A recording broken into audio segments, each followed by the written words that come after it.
Hello guys, welcome to our YouTube channel, and today we are going to learn how to make your Pinterest account public. So let's get started. So to make your Pinterest account public, what you can do is just simply open up your Pinterest application, and after opening up your Pinterest application, just tap on the saved option which is on the bottom of your screen.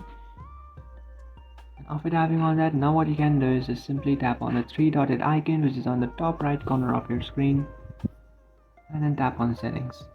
After tapping on settings, you have to tap on profile visibility, and after tapping on that you can find these two options. And now to change your profile to private, what you can do is just turn them on, but if you want to keep your profile public, what you can do is just keep them turned off. So by turning these options off, your account will be public. By turning them on, you will make your account private.